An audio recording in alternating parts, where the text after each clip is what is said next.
Hey friends, it is Thursdays, and of course, it's Tactical Talks with Vince. I am super excited to be able to share this time with you guys. First of all, because as always, it is this platform is made for authors, vloggers, bloggers, influencers of all types who are doing amazing things for the kingdom of God.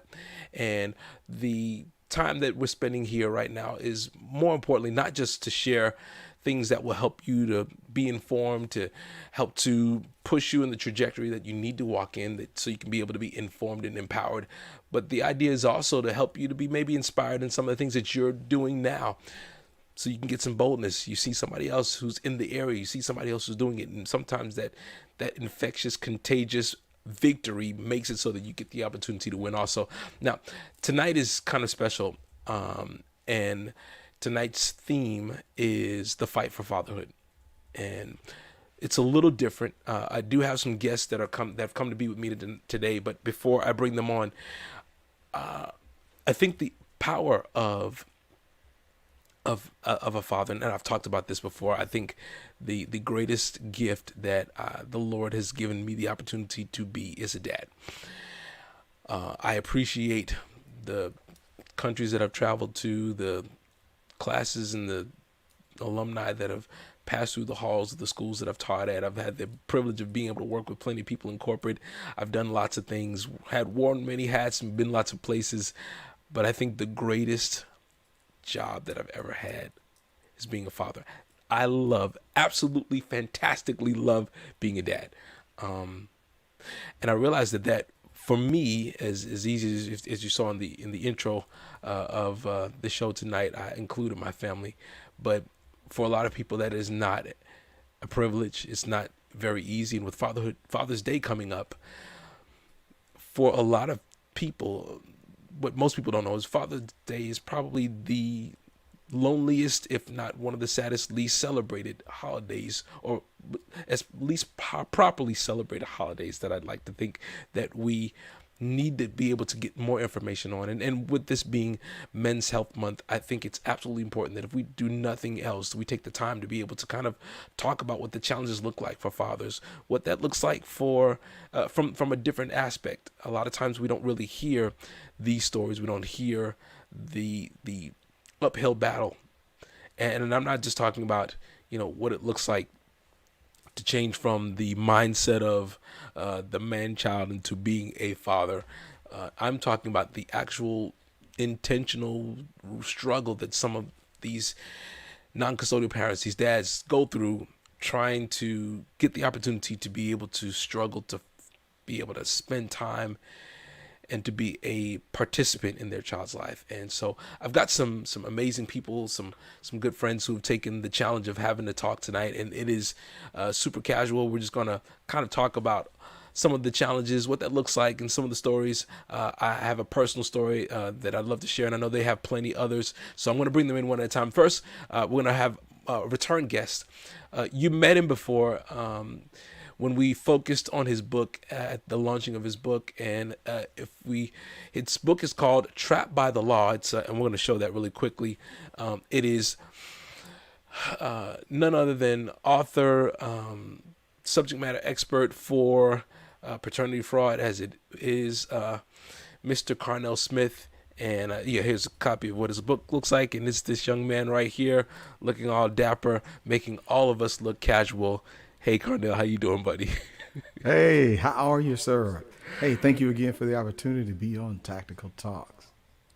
Man, thank you for coming back. I appreciate it, and I know that today's topic is close, near, and dear to your heart. I've literally Yeah, walked the streets with you over the years, and different that's states, literally, different cities, different yeah. courtrooms, side by side with some of these dads, and hearing some of these stories. And I know for a fact that you have some great input that you can bring to the table for tonight. I have two extra two new friends that I've got the opportunity to connect with and kind of really had the opportunity to really glean from over the course of the pandemic, and I am super excited to have them participate with us tonight. The first is a young woman whose heart for encouraging, for empowering, and for bringing light to the subject and bringing advocacy to the table for men is tremendous. Her integrity and her resolve and her conversation in the way that she helps to aid and walk men through the idea of what needs to happen is it has just been so impressive to me and my wife over the course of the time that I've known her. I'm super excited to be able to have her on tonight, and her name is Aisha. I'm sorry. Good gracious, Aisha Parham, and she's representing tonight. She's representing a fantastic group that we had the opportunity to partner with very recently, Fatherhood Playbook for Fatherhood, and so really quickly, let's see. Do we have? Thank you. Good job. All right. Hello, thank you for having me. I appreciate being here just to talk about the awareness and some information that fathers could use. Thank you so much for being with me tonight. You have been a breath of fresh air, and you. I know I have not had the opportunity to tell you that enough, but it has just been tremendous to see your efforts and to see just how you have been just a force for good for so many in this fight for fatherhood. So thank you so much for being with us tonight. Next is Mr. Reggie Johnson, who is representing CareSource and for Georgia, and he is a partner and an advocate also with Playbook for Fatherhood. Correct? Yes. Absolutely, and just the way that I've seen him serve, and the way that CareSource has made information available and helped to just bring cohesiveness to specifically to fathers who are trying their best to be these champions for their families. I am just surprised and just excited to be able to have you on tonight. And so, Reggie, thank you so much for joining us, and we really appreciate you being with us tonight. Welcome, brother. Well, thank you for having me. Thank you, Aisha, for inviting me. So, really quickly, I know we could probably go down the list of some sob stories, and I don't want to do that just yet. Really what I want to start off with is what is your definition of fatherhood, and what does that look like? Because I realize that our definition of fatherhood is very different than maybe how the state recognizes it, or maybe very different than how the nation recognizes it. And so I'd be really interested in just you guys just beginning the conversation, just giving your personal definitions on fatherhood and what that looks like. Hmm.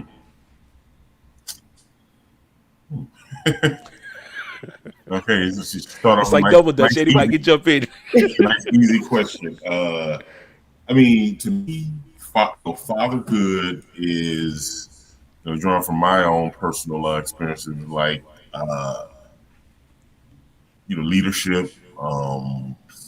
Setting a good example because trust me, kids are definitely watching you. So it's it's sort of like it's like coaching. You have to mold the young minds.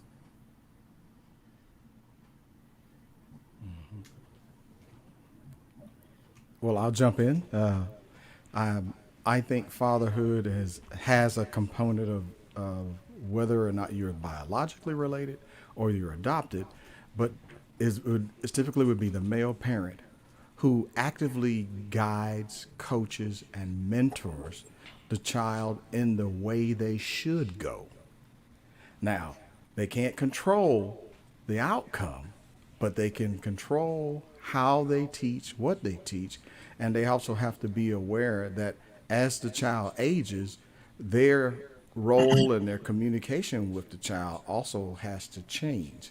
Like it goes from telling what to do to helping them make the decision on what to do to, okay, do you want any input from me? Well, I can talk from the getting in the system. The system kind of sees dad as a paycheck. Is he financially able to provide for his kids? The state just really doesn't care about the emotional attachment that a father might have to the child. It's his um, it's his responsibility to financially take care of the mother of the child and the child. So that's how the state sometimes sees the father. Yeah, Yeah, I'm going to Boy, agree with Aisha from all of my years in court on behalf of clients and before legislators around the world. I mean, across the United States as well. The view tends to be that the father has financial responsibility only, and many of the non-custodial fathers, and now a lot of those fathers who used to be married and they have at least have the privilege of being recognized as being a legal parent, they're mostly fighting in court just to see the child. I've heard this from men. Some of them actually gone so far heartbroken that they've committed suicide. They're like, I will pay, I will pay the support, but why can't I see the child? And that is part of why I personally have said for years that this upcoming weekend for Father's Day, it is the second loneliest holiday of the year. Christmas is number one. wow. Well, see, most fathers don't know the law. So a lot of the fathers feel like if they're paying child support, they should get visitation. Right. But the child support system is different from getting custody and legitimated and any kind of visitation. So you can pay child support, but child support says that this man volunteers to be financially responsible for this child until this child is 18.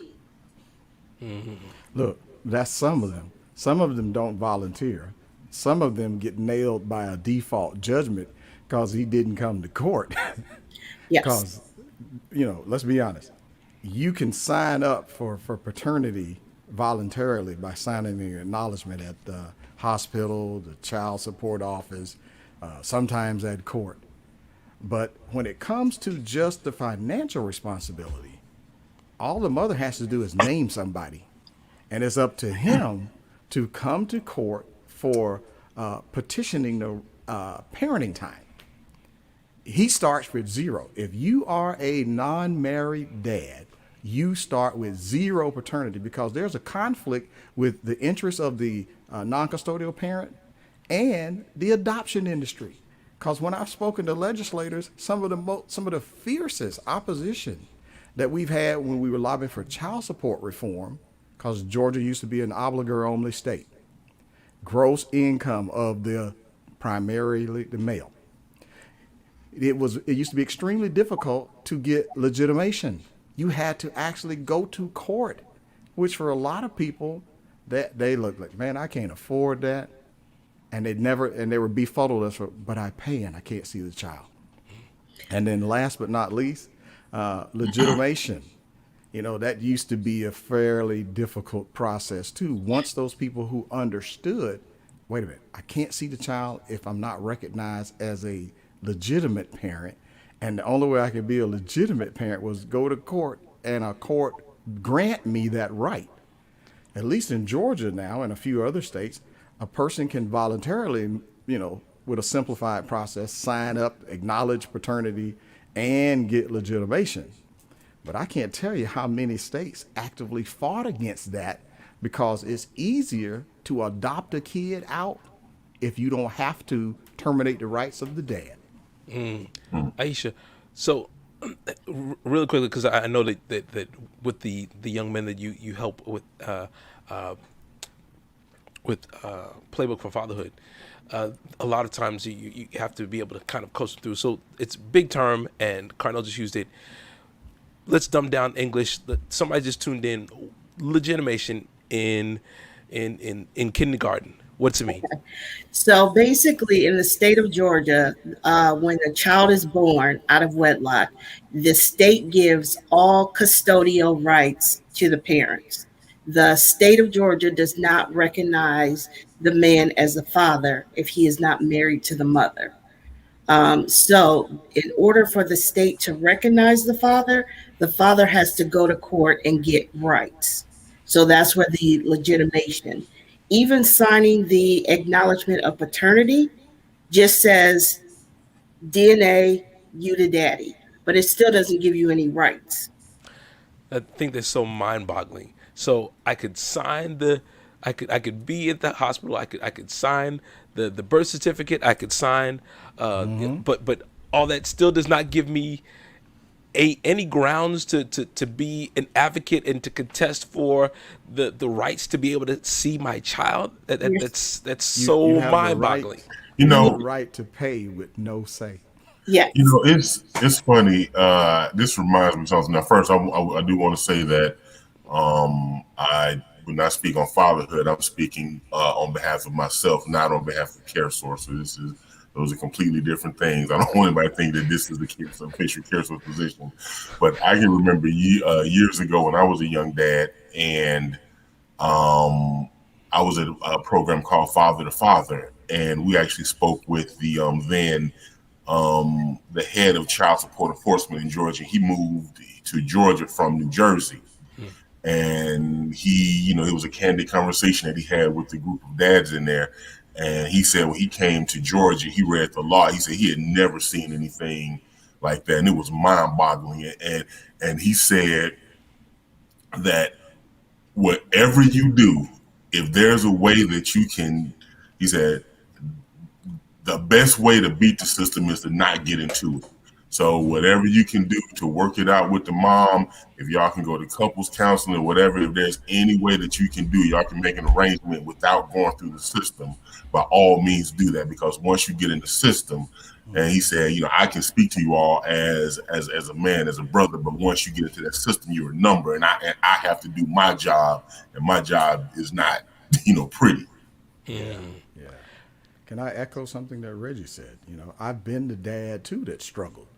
I had a fiance, and we were going to get married right up until the point that she started dating other people while she lived in my house, and that was a deal breaker. That's usually a red flag, right? You didn't know that you were part of an opt-in option. Yeah, yeah, yeah. And these days we say she's for the streets. And I said, well, tell you what, since you want to be with that other guy, I drove her over to his house and said he could have her. But what I found out, that even though I was on the birth certificate, I was good enough to be the father, to pay for everything while everybody lived under my roof. As soon as we no longer lived under the same roof, I had no rights, no parenting time. And it was her way or the highway. And since I wouldn't take her back, that led me to understanding what a lot of the dads are extremely frustrated. Because paying child support is not a small amount of money, because it is possible to have your child support calculated and you instantly be put in arrears because you just found out about this child who was 5 years old. And Georgia was one of those states that you could have child support calculated back to include birth expenses. And you're like, man, I just found out about this child last week. So I've experienced that being a non-custodial dad. I won, went to court, legitimated.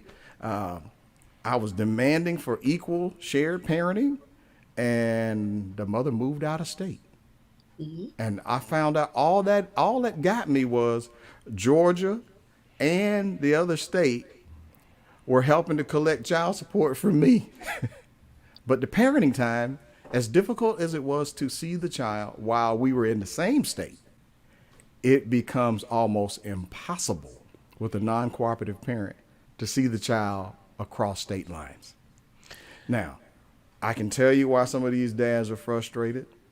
And the number one thing I found out of conducting workshops is most dads had no idea what their rights were. They didn't understand the rules of the court, the rules of civil procedure. They didn't know the law. So without knowing or having a clear understanding of all of those, there was no way they could effectively self-advocate.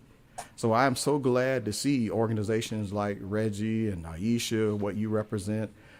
I've worked with other groups who've done those same things. In my opinion, you help eliminate or minimize the ignorance of what are your rights and your options. And sadly to say, many men and boys don't learn these things until there is a huge disagreement between himself and that custodial parent, that he essentially is starting from the bottom going up. Well, I tell a lot of my dads that while they're in that love bubble, like, oh my God, we got a baby. Go ahead and do the mother's consent to legitimation while you're in the love bubble, because it's so much easier to get legitimated if mom is signing off on, yes, he's the dad and we live together and we want joint custody. So if things go wild and mom decides to leave, guess what? You got your piece of paper that says you have joint custody. So now you and the mother have to co parent. So, now let's talk about the challenges of co-parenting, because when you first of all, while you're in the love bubble, and I love that term, that's so cool. But while you in that bliss, that love bubble, while you smelling new baby and all that stuff, I don't think that people walk into that planning that they're going to have trouble. Well, you know Do they? something. Yeah, they don't anticipate. Something. Or at least maybe the guys don't. I mean, Well, I don't know. hold on. Help me out. Here's something that I found, and I found this out from personal experience and just observing. Is a lot of times, and it's unfortunate, but people don't really know who they had children with until after they had children with them. Preach, And sir. a lot You of said it times, then. and there are times when people, and I'm not a relationship counselor or expert or anything, but a lot of times I think people have to ask themselves a hard question at critical point to say, is this the person that I truly want? Because, you know, and it may sound crazy because, you know, marriage and parenthood are two different things, because, you know, and, you know, I don't want to, you know, sound like I'm downing marriage, but, you know, to a, you know, and not trying to down the, you know, the sanctity of marriage or anything, but, you know, to a certain extent, marriage is just an agreement between two people. If it doesn't work out, you can go your way, I go my way, I don't have to speak to you ever again. But if we have a child, you know, that's kind of hard. Well, you know, now, okay, so I'm going to put on my pastor hat for 2 minutes, right? Yeah. So originally, it was none of this was supposed to happen. Look, I these mean, issues You know, were caused I by understand where not you're coming doing from. the I model totally right. get it. I totally get it. What I'm hearing from you is it's easier for the two of us to get together, but if we don't like each other, we can part ways, and then we have less collateral damage without the kids. However, when you look at God wasn't interested in instituting the church. The first thing he put together was family. It was so important to Yeah. him Yeah. that he officiated That's over the the model. first wedding. You That's know the model. that, and I love the fact that to him, you know, there's a reason why he calls us sons and daughters. There's a reason why, you know, when you read Genesis 1 and 2, there's a time where God says, you know, it's not good for Adam to be alone. But then a few more verses goes on, and then he says it again. It's all right. It's not good for him to be alone. It's almost like he delights in the idea of this interconnectivity between people, and I think that the hardest part, the saddest part about when we talk about these challenges, you know, we talk about having to co-parent, talking about, you know, fighting for legitimation, fighting to be in the life of the kids, you know, everybody suffers on some traumatic level. Everybody suffers. Yeah. You know, nobody gets Even to the walk away custodial without some parent. kind of pain, whether they want to acknowledge it or not. Yeah. Yeah. But I would say they don't teach co parenting, like even in the marriage. You still have to co parent, whether you're together or not together, you still have to co parent. Facts. There are not a lot of co parenting classes to teach you how to do it. That's when you get into mother's gatekeeping, where the dad Oh can't yeah. do nothing right and the mom does everything right. And Her then way or the the mom highway. makes the dad want to walk away because she won't give him time with his own child and he's in the house with them because they don't know how to co-parent. Just because two people are married doesn't mean they're going to agree on how to raise the child. Yeah. Yeah. Very true. And Very true. let me chime in. I've been married for 30 years. I am a Christian largely because of my wife's decision in committing her life to Christ, and God used her to help lead me in a direction of where I made that decision for myself. I am a father of two. I have, for one, where I was the non-custodial parent. but I also have one where she was born in the marriage. She's seen me every day, and there is a huge difference between the child you have to go across town to get to see, and that relationship with a non-cooperative parent, and the one in the house where you're clashing with two different styles of parenting because men think differently, women think differently. I will say something that was very helpful for my wife and I was being willing to seek out help, and that is approaching our women and men's ministry. And our pastor had a program called marriage maintenance, and it helped us to deal with some tough things. And sometimes, I was just wrong. I was the wrong person, you know, because I was looking at it strictly from my point of view, and that gave no consideration for my wife's point of view. But then again, there were times she did the exact same thing. So, parenting, it is not a position for cowards. Nope. You have to make an active decision and an active commitment to do it, whether married or not married. I will say there are people who are lonely who live in the house with a person who are there just in name only. Because part of the things that we talk about, even in our men's ministry, was that, listen, you don't wear a special badge of saying that you are the man of the year just because you pay bills at the place. Sad to say, though, a lot of messaging to men for years was, if you paid all the bills, you got to call all the shots.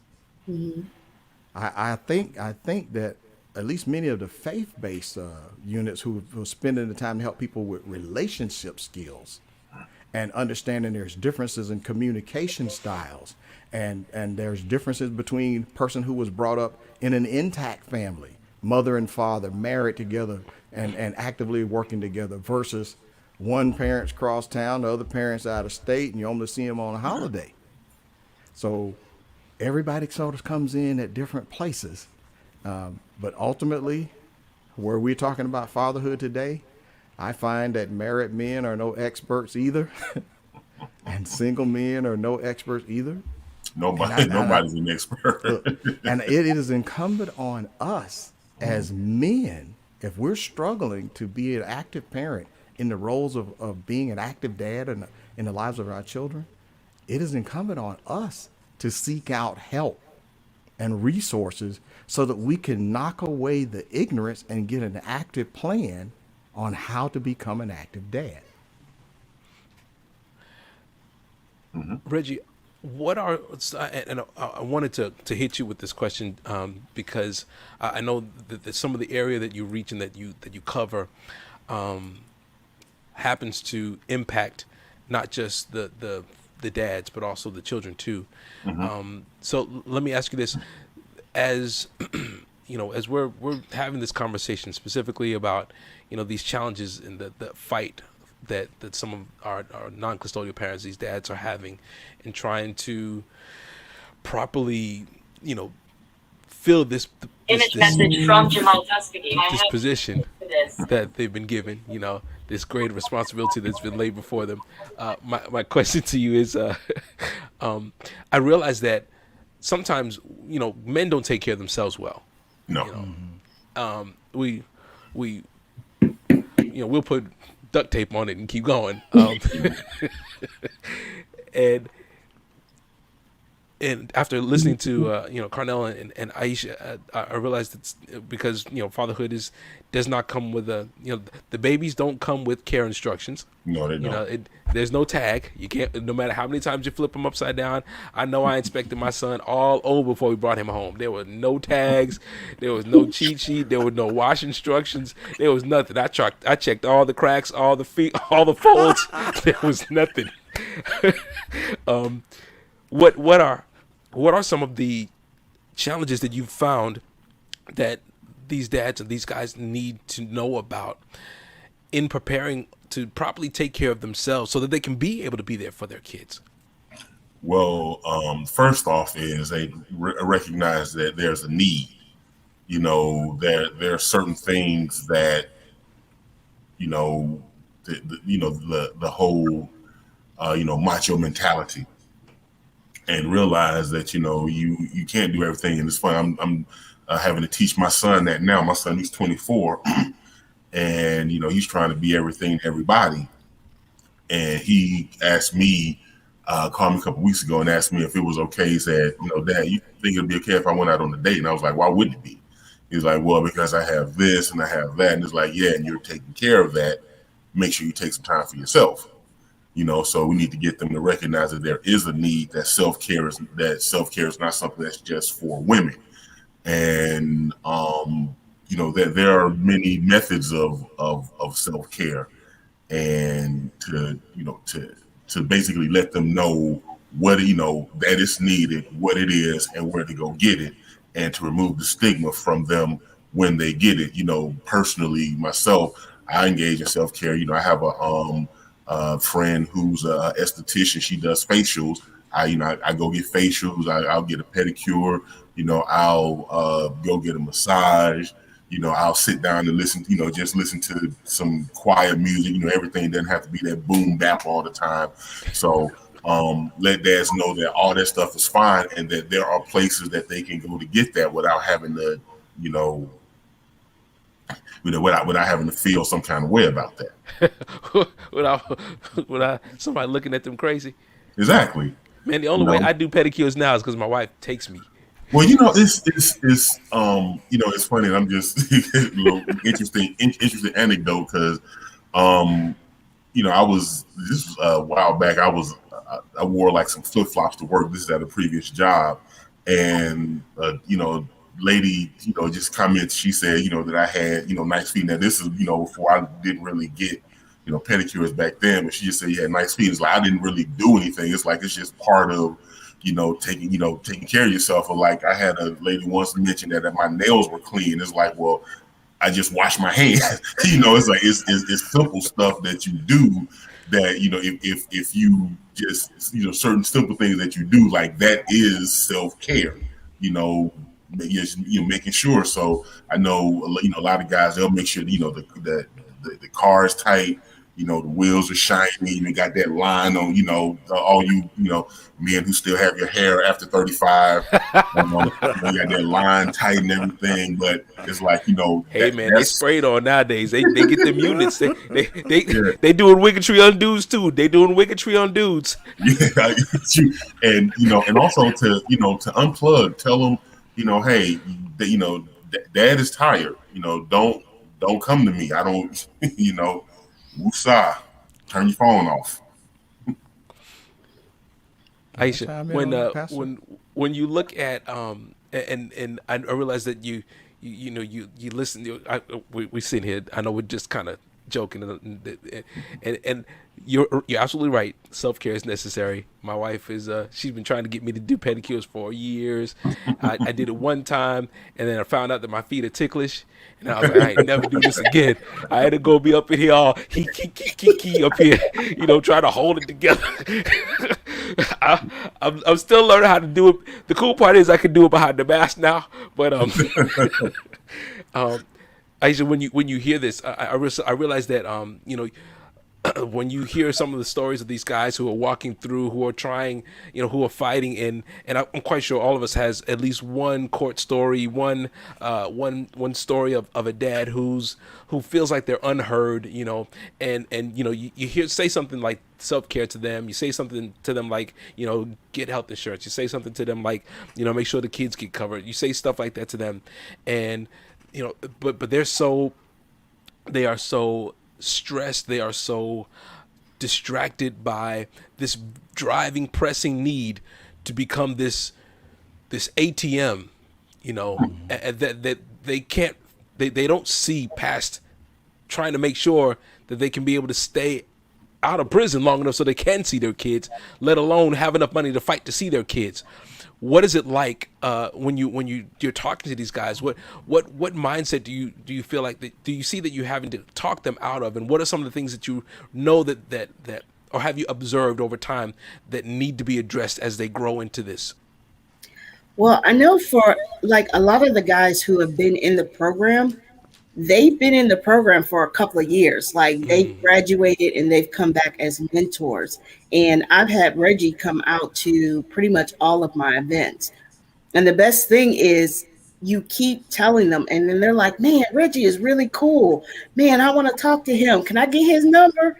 So it's just about And bringing somebody that you work with to the community, to them as a resource, and them being able to see that one-on-one thing so that they're more interested. Because I know that me and Reggie are trying to do a self-care day for the men sometime in July. When I first brought it up, the men were like, what? Mani pedis, facials? But it only took one guy to say, yeah, man, like, let's do this. And then all the other guys were like, all right, let's do it. Let's do it. We're going to have our juice boxes and we're going to get some mani pedis. mhm. So it only takes one guy, but when you have a fellowship of guys that kind of come together, that kind of lean on each other, that kind of walk each other through this process, because some of the men in my program, they've gotten legitimated. They see their kids on a regular, and some of them are still fighting. But to mm. have all of these different men kind of come together and support each other, and then you get one guy to be okay with self-care, positive, I have to say positive self-care. Right, right, right, right. Not self-medicating. Positive Right, self-care. Right. right. Because a lot of these men are into the self medicating and women in sundresses, and we don't need neither one of those. So it's about teaching them positive things so that they have access to it, and then bringing the people to them, like Reggie, like other partners that can come out and talk to them about self care. And I appreciate that you said it that way, because I feel like that pretty much what you described. It's the same model that it's the same model that Christ actually used. You know, make people belong before they become. You know, you've got to build trust. There's got to be some kind of connection. You can share the information, and you know, a lot of times we fail as men because we can be sitting right next to the answer that we need, but because we don't communicate or connect well, that we miss out on amazing opportunities for the solution that we need in our life. But I love the fact that how you're saying that it's over time, that as the guys continue to walk through and then see one somebody getting victory or one somebody else getting victory, and how it's kind of just kind of builds momentum. But it requires some kind of cohesion for a while for it to really resonate, for it to get through the thick skulls of some guys. And I will say that because I am one of those thick skull. I can say that because I have been one. I am hard.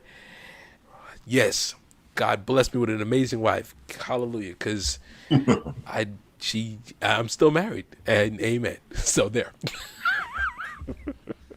Carnell, when you hear the conversations of this conversation, what does it bring to mind when you think about? I mean, I'm quite sure with all the groups of men that you've stood behind, that you've been actually been secured by legal counsel to be an advocate or to be a subject matter expert or to be legal testimony for them. And when you sit down with them and they're asking you these questions, and you hear the same things, the same questions, and they're asking you, how did you do it? And then when you share the information with them, what ends up happening? Because I can only imagine that, you know, much like Aisha just described, you know, if they haven't been around you long enough, it doesn't get through the thick skull. How does that happen when you share that information with them? When they ask you those questions, what is it? Does it go in one ear out the other? What happens? Well, first, that's a good question and great points from Reggie and from Aisha. I'm going to say that it has a lot to do with your background and what you are aware of. So many years ago, Pastor Gordon, you and I had a discussion about what normal was, and you weren't aware of the struggle of the non-custodial father at that time Absolutely. and what that looked like. And I pointed out to you that normal for you was you saw your daddy every day because you are in the same house, and that's entirely different than, man, I only saw my dad on holidays, and that's if the mom cooperated, you know. So What this has led me to do and address over the many years is understanding that men's health consists of several components. You know, a lot of times we think as men, we thought we were good as long if our pocket was okay. It's kind of one-dimensional thinking. But our men's health really needs to be a myriad of things like his emotional health, his spiritual health, his financial health, yes, his mental health. But now let me throw in a couple of things that require some mindset change. Legal health. Because when you talk to men about things like investing and insurance and why you need to set up the pattern for legacy and longevity for your children, and what a large part of what your children will do will be impacted by what you actually spend the time to teach them to do, then he's got to learn it first. Right. For many, many years, I observed there was a sort of a, I don't know whether it was a cultural dynamic or what. I couldn't ask for help as a man because that would make me look like I was weak. So therefore, I wouldn't say anything. And the guy right next to me was an expert in the very thing that I needed. And as long as my pride kept my mouth closed, I would never get access to that help. So what we did in our workshops with the Fatherhood program was we helped the men to see that he was multidimensional and that he needed to be learning how to cover all of these areas in his life, and there was no way he could teach himself. Just like I couldn't teach myself to be an expert father, there's no way a pastor could teach himself to be an expert pastor. A wife can't teach herself to be an expert wife. So ultimately, we all end up needing some help in terms of coaching and mentoring from someone we can trust. Right. And in working with the men to get them to buy in, they have to buy into an environment that they know they can trust, and that one, what they say they're in the group is not going to get out there in the wild and come back and cause them some problems. All right. Now, if you can earn the trust of the men in that group, and they know, like, and trust you, and they believe you have their best interests at heart, you can do some amazing things with them, because now they believe you're vested. It's not just about what can you get out of using me in your program, as to, are you really interested in helping me to win so that I can do better, and then I can help you with your program by coming back to help other dads. We actually saw that work so well that the men came back to the program and asked, Mr. Smith, number one, I never heard these things before. It's like, man, where were you when I was a teenager? I needed to hear this stuff. Right. But look, guys say, I thank God that I got a chance to hear it today. And these gentlemen would say, man, number one, can I come back? And can I bring some other guys? Mm-hmm. And sad to say, you have to be broke enough to qualify to get into the fatherhood programs in most states. It is means tested, so that they have to be poor enough to get in there. But there's a lot more guys who need help. Yeah. So there has to be some organization or other group who is A, making the services available, and then two, helping the men understand that he has to cover the other areas in his life, and then help him see that it is possible to win. But as long as he never does anything about it, his situation never changes. It never gets better. He gets more and more frustrated. And ultimately, he has to end up making a quality decision. Do I want to stay here in the valley and die? Or do I want to get out of the valley and get me some help so that I can live? Man. Well, I just want to say that everything that I do is free. It doesn't cost anything to be in my program. It's all free. I was just about to say, and that it's people like you, Aisha, that are helping to level the playing field. I'm super excited about not just you representing right now Playbook for Fatherhood, but just everything that you do in the efforts of helping to bring the the gap, or close the ignorance gap, if you will, or close the ignorance gap, if you will, for these guys who are hurting, who want to know, who may not, who may have the resources financially, or who may not have the resources connectively, but need that information, and you're helping to fill that gap. And then the things that you bring to the table, excuse me, Reggie, in making sure that these guys have some choices and information so they can be able to forward their progress.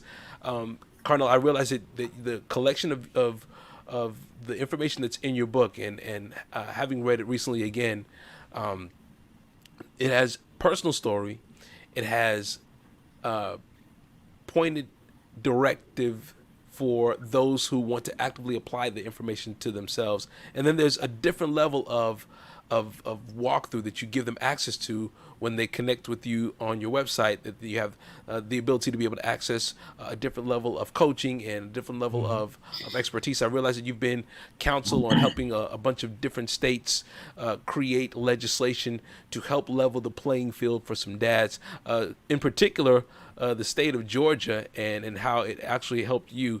You want to talk about that for a quick second? Okay, all right. Well, thank you for that opportunity. Well, it wasn't until I had all this difficulty with fighting to see my own children that I became interested in legislative advocacy. Ultimately, I've recognized that the laws themselves were hostile toward fathers being active dads. And you had to change the legal environment so that all of the focus wasn't just on dad's a paycheck or an ATM machine. Look, it's pay or go to jail. And in helping the legislators see that it's being somewhat hypocritical. They're saying they want dads to be more responsible, but at the same time, they were erecting walls and barriers that, along with the fact that the dads didn't know how to navigate his way through the court matrix or through family court so that he could access what he wanted, ultimately, it requires some education. All right. We found that by helping to get the laws changed, you also still have to do a publicity campaign to get the word out. Because sad to say, after those 3 major pieces of legislation, most recently the last one I was involved with, where I was looking at going to jail or prison for a child that I found out after 11 years wasn't mine, and I wasn't going to be allowed to see the child. Now, in my mind, there's no good deal here. Child's not mine. I can't see the child, and I want all my money back. Because I would have never paid if the truth had been told. It was stunning to find out there is no statute that requires the mother to even admit to the court that there's more than one possible biological father, or there's more than one paternity candidate. So ultimately, I find there are loopholes or pitfalls within the law to those who are ignorant. And it's not our fault if you aren't taught. Unfortunately, though, the way the law operates, the law says ignorantia de excusia, which is Latin for ignorance of the law is no defense, right? And there's no excuse. I didn't know. Doesn't matter.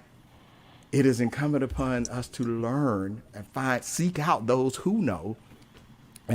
Ultimately, I was able to approach my state legislature. We got a law passed with unanimous support. The House of Representatives voted 163-0 for the bill. I co-wrote that legislation. It passed the Senate 45-5, and the governor, who is of a different political affiliation than I am, signed that bill. A year before that, I told him when he said, I can do nothing about the issue. I understand the problem, but I can't do a thing until legislation comes across my desk. I said, I'll be back. And by the You pulled the Terminator line on him. Look, and by the move of God and by faith and by the prayers that we held at the Capitol, That's right. in the Capitol, major media, we were out. It all started with me standing in the rain over my case because I was facing going to prison after they demanded that I pay my tithes and my offering money to my ex. And yes, I did win, Pastor, using the law that I helped to write. And I That's walked right. out of court on February 6, 2003, after the United States Supreme Court denied my appeal. I walked out of court a free man. And sad to say, people to this day ask me, well, what about the child? What they don't understand is that gatekeeper, what Aisha used the term, gatekeeper. When the child is predominantly with one parent, that parent wields almost total influence over the child and pretty much can tell the child, you better not love him. You better not say you want to see him. You better not smile. And man, I imagine a child mentally being conflicted, emotionally on roller Programmed. coasters, up and down.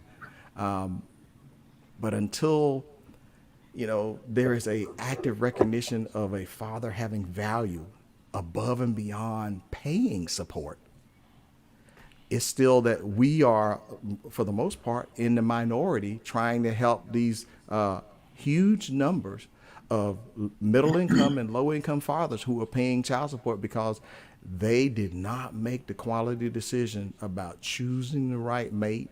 And some of them were in relationships with the mother for as short as a weekend or in minutes and didn't plan on being a dad. Don't even know her name. Don't look. All they Not, knew well, is her not until nickname. the child support order came through. They didn't know her full name. But she knew enough to find out stuff about him and submit for a established child support and set child support and established paternity order. Well, I wanted to say that something that I do tell dads when they get that first paper that says a woman is putting them on child support, they can go to the child support and demand a DNA test to be completed. And the mother of the child has to submit that child for a DNA test. Now, if that test comes back, he's not the dad, he doesn't have to pay for anything. But he has to do it before he makes that first payment. Once he make that first payment, he's in a bind until he can go to court, prove otherwise. But how many months of child support has he paid for a kid that's not his? So knowledge is power. So I tell dads like, hey, if you're not sure, tell child support you want a DNA test done. If mom won't submit the child for a DNA test, you're off the hook. I got a better message than that because one of the things that I wrote into that legislation is there are times the mother refuses to cooperate.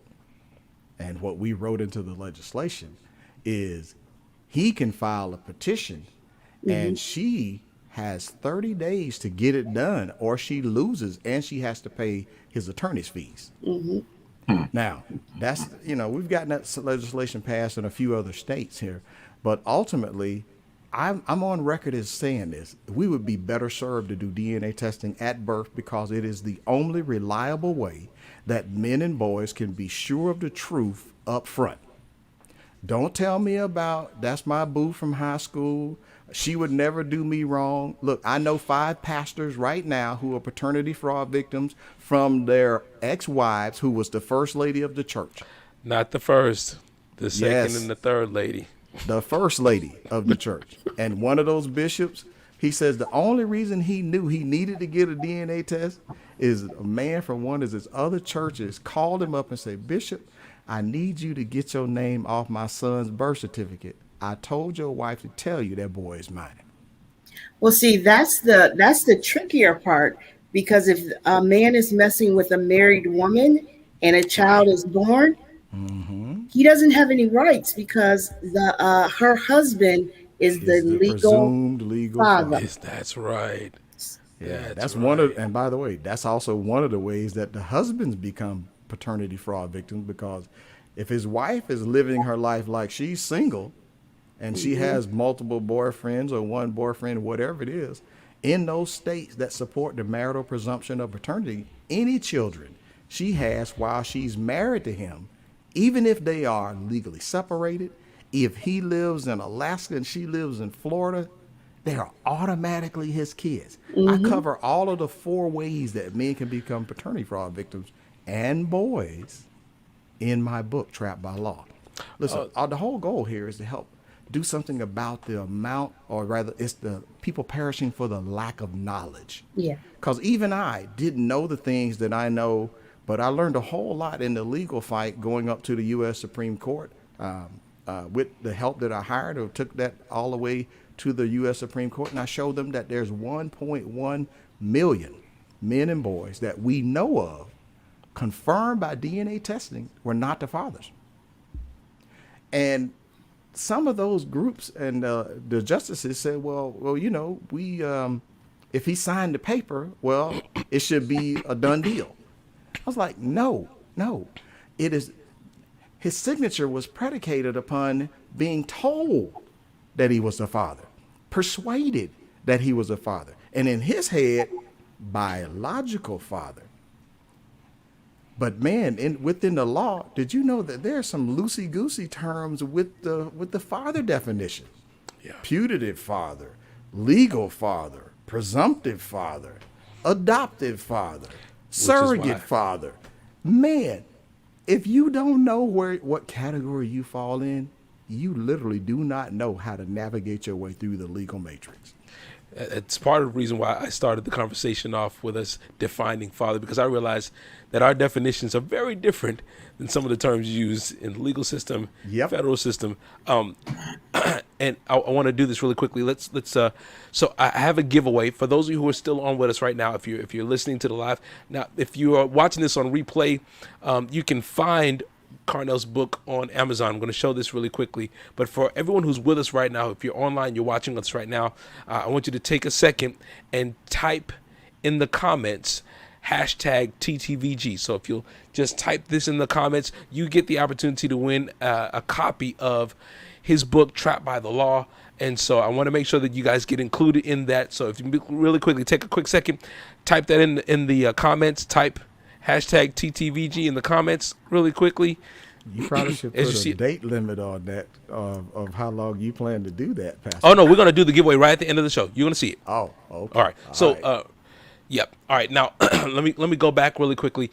So I want to, I'm going to, all right. So part of why I've become, and Carnell said a little earlier, part of why I've become an advocate specifically for the concept of fathers, because for years, the church has not been kind to fathers.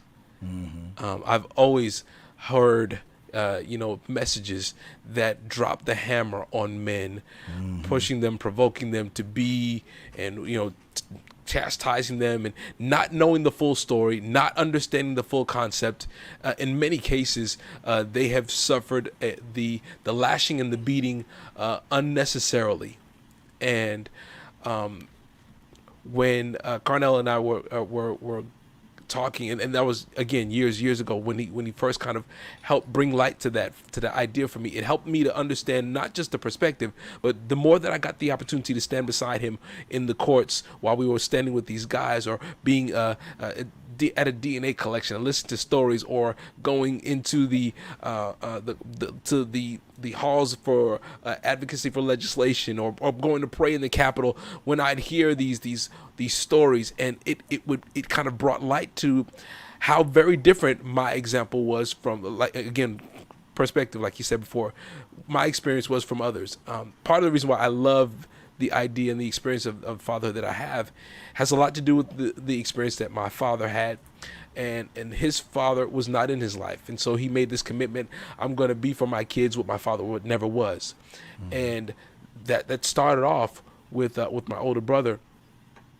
We're from New York, and of course, the court records are public records, so you could always go look it up. But my father, in the 70s, was almost I'd like to say he was a one-off story, a victory story for fathers that literally a phenomenon. And I tried to get him on to talk, and he's from that generation that they lived through it and they don't talk much about it. But to this day, when I think about in the 70s how he fought for, due to his strained relationship with his wife at the time, and so he fought for custody of his son as they were beginning to separate and divorce, and how the court system not only awarded him sole custody of his son in that time, which was rare to, never heard of for men, let alone a black man in those days, but to be able to hear that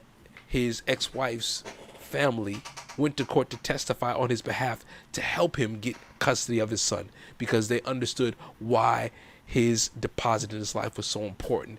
And to see how, my brother and then, and my sisters and myself have benefited so from the version of my dad that did not have his dad, and just watching how that grew, and realizing even in his case where he was an advocate and a victor, it was rare. It was not heard of. And then to be able to see in the years growing, specifically as pastor, in the early part of my pastorate, walking along with Carnell, helping me be able to see how sometimes the church has been toxic, if not almost divisive, in helping the destruction of the heart of the man as he's trying his best to fight for this position of fatherhood.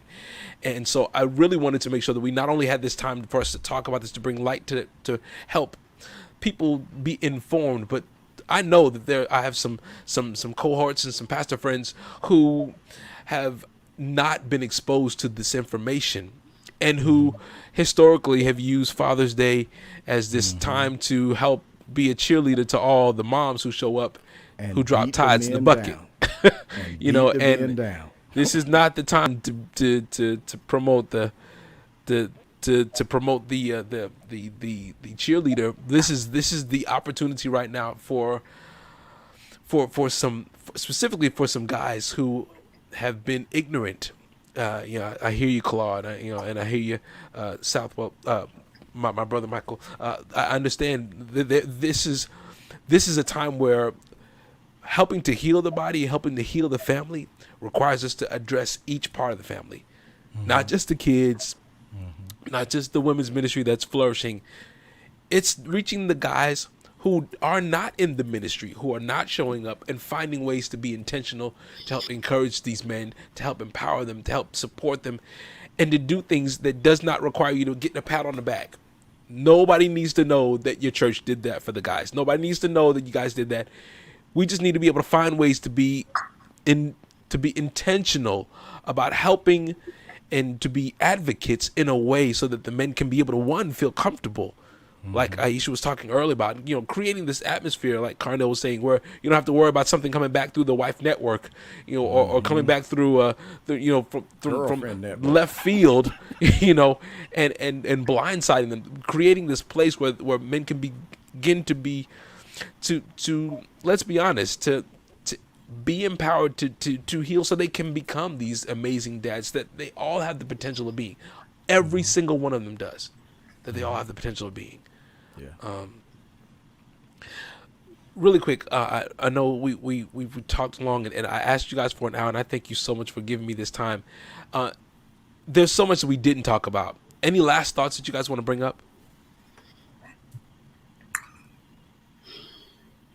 Well, I think just to echo off everything, so I think what we really need to do is give these men a space to be vulnerable, to show, to highlight their areas of weaknesses, their areas of weakness, and know that it's not going to be used to hurt them, and that we want to help you overcome this and not be, weak in those areas. So, and it only helps if you're honest, and they need to know that they can share, and they won't get judged for it. So. Yeah. That's what I'm saying is like, every man experiences weakness. As a dad, I know we all fail, we all fall, and it's not about being perfect. It's just about being honorable in your intentions. I love that. It's not about being present or giving presence or being perfect, but I love the fact that you said having a perfect effort. That's so necessary, so powerful. Yeah, can I add to that? That it takes someone committed to help, teach, and be willing to share with the men. Number one, you don't lose your man card because you don't have the money to buy the kid a gift. Your being present and actively engaged with the child is far more valuable than what you could buy. Because I remember one of the times I was on an outing with my daughter. I used to take her out and with myself and a friend, right?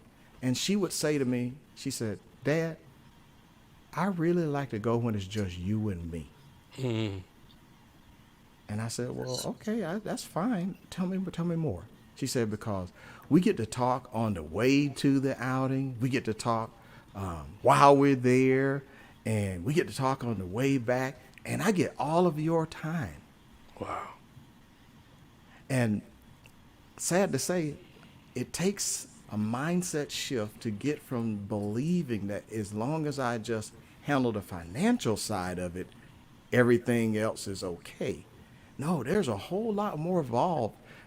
I will dare say that every dad who, even right now, especially with kids under 10, I would encourage them to take a parenting class so that you can learn how to talk to your kid on your kid's level and not involve the children in adult matters. They don't need that extra pressure, that extra stress.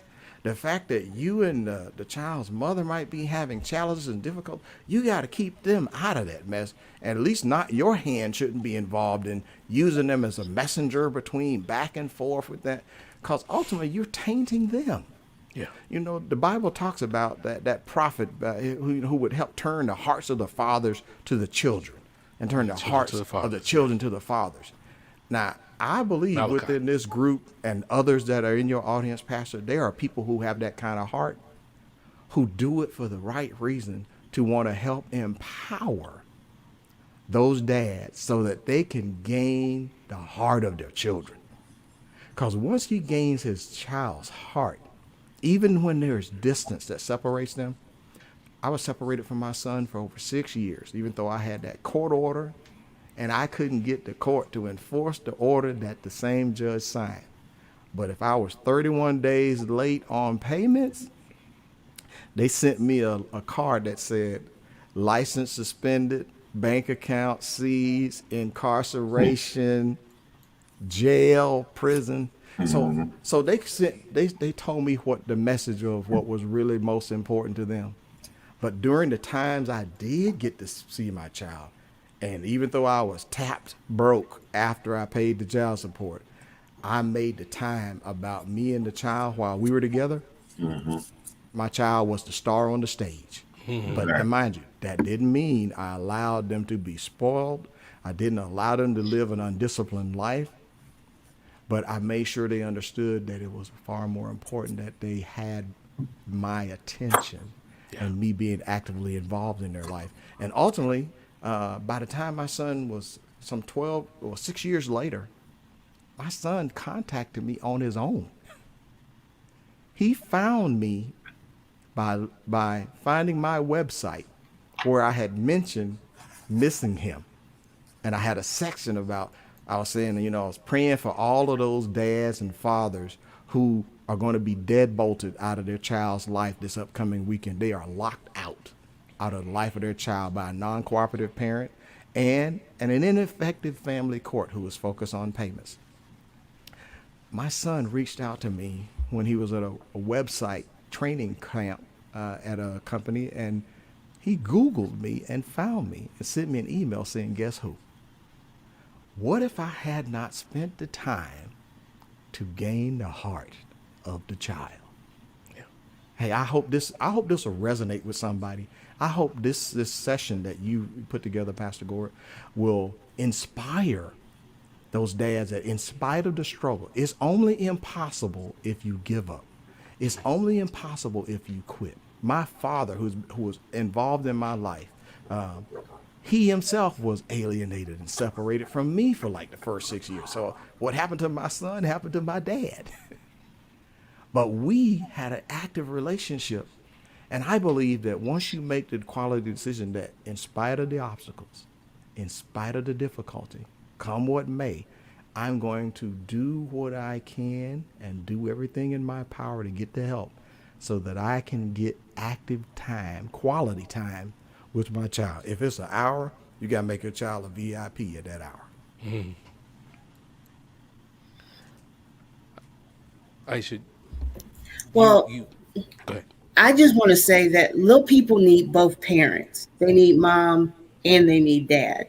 And I know for a lot of dads out there, it's difficult to be in their child's life.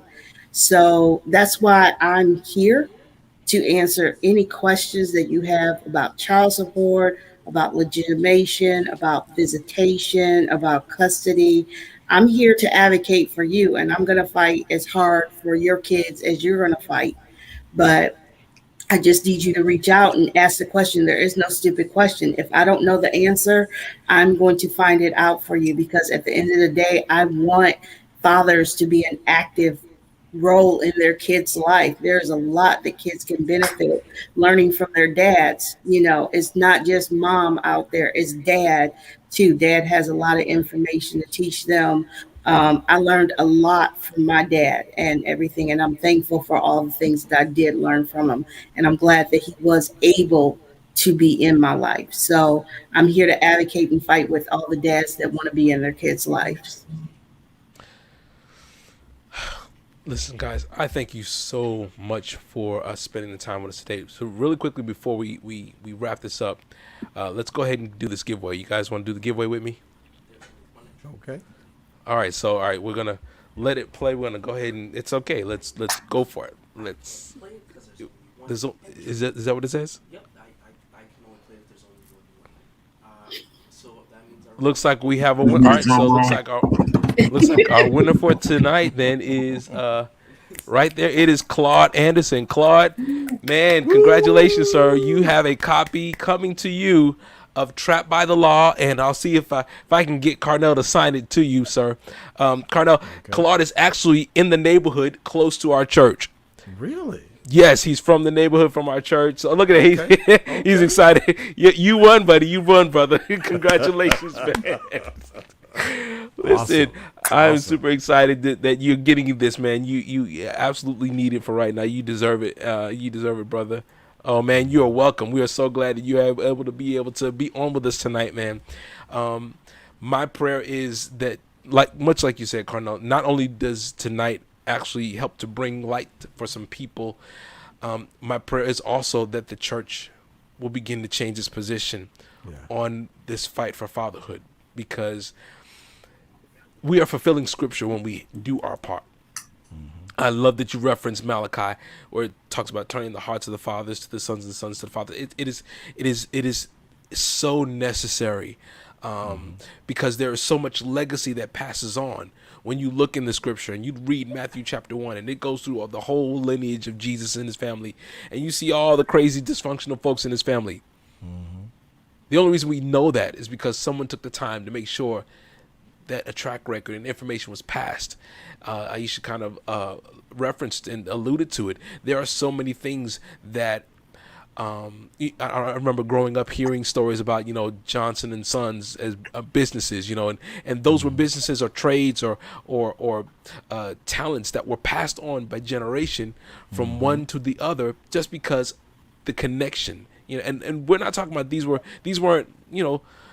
really great parents. These weren't always great dads.